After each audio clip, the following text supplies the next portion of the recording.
nakauli na kuno ko. Ug tungod sa trabaho, bali 8 ka tuig na kung wala nakauli. Kumusta na ka sila? Sa nakailang sitwasyon dito sa ato kining simana ha, medyo wala pa kayo may tao. Minaw, hopefully na ano tayo sweldo.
What is up? Floyd here, your Boholano.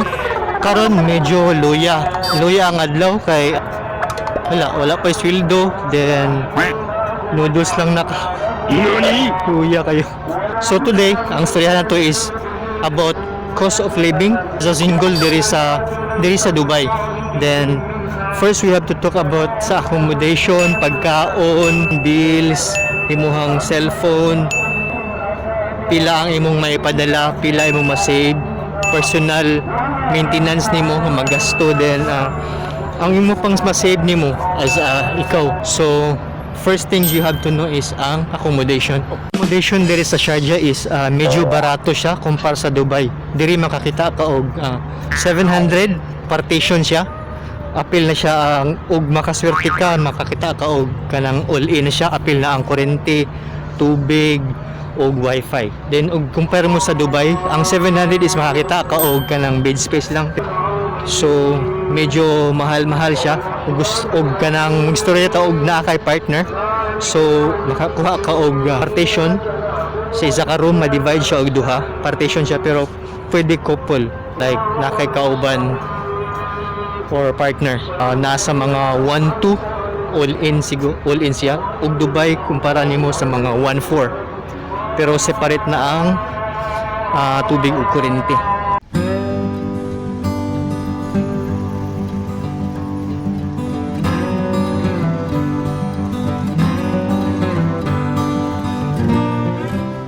So next ang pagkaon. Pagkaon is kagasto ka og mga 300. So G's ang adlaw. Magpalit ka og then like a frozen siya nga manok. Papalit ka sa Viva og 750. So makaonan mo siya og whole day as a single person. So mga minimum 300 sa isa ka buwan, maximum na ng 500 siguro. Basta imagine lang nimo ang cheese ang adlaw. So mo na ang pagkaon. Adto sa Viva unya para makita nimo ang mga prices. Naman sila yung mga price dito nga pang sale, like duha ka buok, ingani nga presyo na siya sa mga presyo normal price pero ilang ubusan nila. So mo to.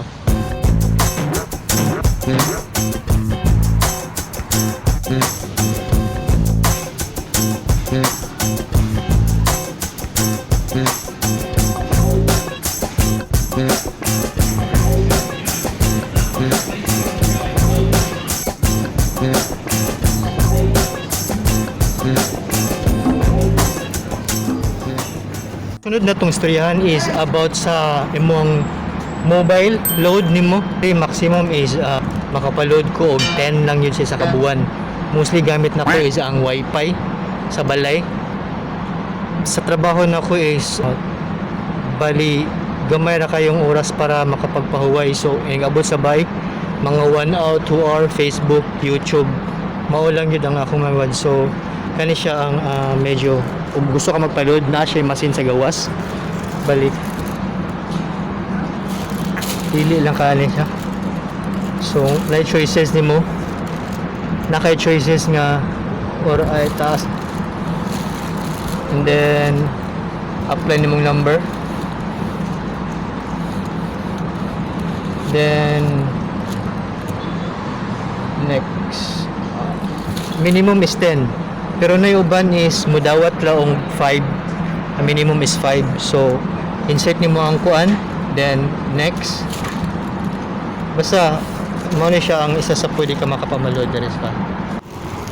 So kung magstorya ta og transportation is mostly sa mga employer nga mag-hire nimo is naman sila transportation nga provide pero ug wala naay mga car lift diri nga pwede ka mag-abang bayad ka sa driver o naay price mga 200 250 sa angana sa kabuan depende sa location ug unsa kalayon and then mangambas man ang driver og mga lain pud nga pasahero para maka maximum sila sa ilang pasahero nga makuha or og sa Dubai ka nag-base na sila yung mga null card tawag null card para sa magamit nimo sa bus o sa train og naasad sila yung mga prices hindi pang baligya as a null card.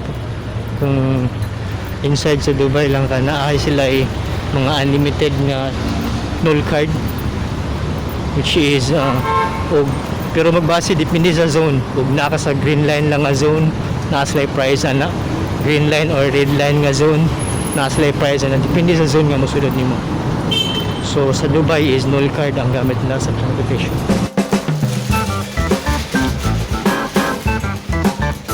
So about sa tubig is apil na siya sa accommodation. Ang ako na po yan is all in.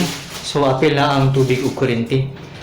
But kung sa Dubai ka, mga 200 siguro per month, 150 to 200. Depende na sa kuan kay separate man siya, separately divided.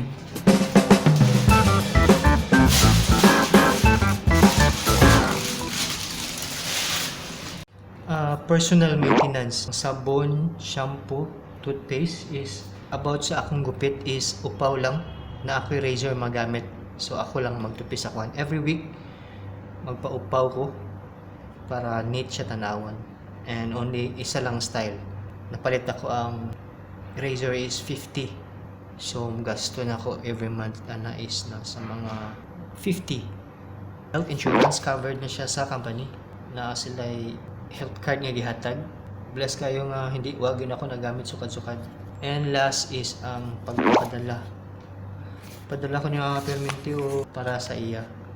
Yung ang sobra is ang para sa ako. Ang nakapalit ko gitara. Agdaan ako nga ibaligyan ako sa dubisil. Yan, yung palit ko electric. Parihara sa presyo. Itong gitara ha, 500. Sumay ako ang hobby. Kalingawan. Day off. Ganahan.